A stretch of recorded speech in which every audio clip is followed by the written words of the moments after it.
એક એવું ગામ કે જ્યાં પૂતળાઓ રહે છે. હા, તમે સાચું જ સાંભળ્યું. હવે આપણે બધા સમાજમાં રહીએ છીએ એટલે આપણી આસપાસ માણસો હોય છે, પરંતુ આજ આપણે એક એવી જગ્યા વિશે વાત કરીશું જ્યાં તમે નજર ફેરવશો ને તો તમને માણસો કરતા વધારે પૂતળા જોવા મળશે, અને એ પણ એવા કે જો તમે તેને રાત્રે જોઈ લો તો ડરથી ધ્રુજી જવાય.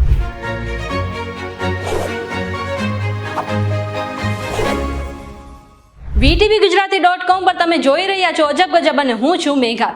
હવે હું તમને જે જગ્યાની વાત કરી રહી છું તે જગ્યા જાપાનમાં આવેલી છે, અને જાપાનનું આ શહેર વિલેજ ઓફ ડોલ્સ તરીકે જાણીતું છે. હવે એ વાત તો જાણીતી જ છે કે જાપાનમાં દર વર્ષે વસ્તી ઘટી રહી છે, એટલે કે અહીં માણસો ઓછા થઈ રહ્યા છે, અને એક રિપોર્ટ અનુસાર આ દેશની વસ્તી 2050 સુધીમાં 100 મિલિયનથી પણ ઓછી થઈ જવાની સંભાવના છે. એવામાં જાપાનમાં એક એવું અનોખું ગામ આવેલું છે જ્યાં લોકો કરતા માણસો જેવા દેખાતા પૂતળાની સંખ્યા ઘણી વધારે છે. ટેકનોલોજીના મામલામાં આગળ રહેલા જાપાનના ગામમાં માનવ વસ્તી લુપ્ત થઈ રહી છે, અને આ ગામમાં લગભગ માત્ર વૃદ્ધો જ બચ્યા છે.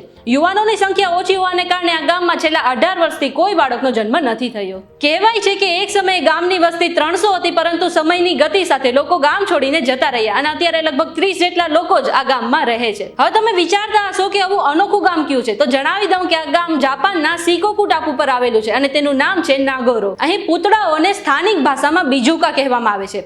હવે લોકો જ્યારે આ ગામનો પ્રવાસ કરે છે ત્યારે તેમને બસ સ્ટોપ કે અન્ય જાહેર સ્થળો પર લોકો જોવા મળે કે ન મળે, પરંતુ બીજુકા જરૂરથી જોવા મળે છે. કહેવાય છે કે આ ગામમાં લગભગ 300 થી 350 જેટલા પૂતળાઓ જોવા મળે છે, અને ઘણી વખત પ્રવાસીઓ રાત્રે તેમને જોઈને ડરી પણ જાય છે. આ ગામમાં આવી રીતે પૂતળા બનાવવાની કહાની વધુ જૂની નથી. તેની શરૂઆત આશરે 10 વર્ષ પહેલા થઈ હતી. કહેવાય છે કે પહેલા આ ગામમાં ઘણી વસ્તી હતી, પરંતુ કામની શોધમાં લોકો ધીરે ધીરે સ્થળાંતર કરવા લાગ્યા, અને આ ગામ ધીરે ધીરે ખાલી થવા લાગ્યું. જ્યારે આ ગામમાં માત્ર થોડા જ લોકો રહી ગયા ત્યારે તેમની એકલતા દૂર કરવા માટે તેમને અનોખો રસ્તો શોધી કાઢ્યો, અને ગામમાં વિવિધ સ્થળોએ પૂતળા લગાવવાનું શરૂ કરી દીધું. કહેવાય છે કે સૌથી પહેલું પૂતળું આ ગામમાં રહેતી અયાનો સુકીમી નામની મહિલાએ તેના પિતાના કપડામાંથી તૈયાર કર્યું હતું. આટલું જ નહીં, દર વર્ષે ઓક્ટોબરના પહેલા રવિવારે અહીં ખાસ તહેવાર ઉજવવામાં આવે છે, જેમાં દૂર દૂરથી લોકો આ પૂતળાને જોવા માટે અહીં આવે છે.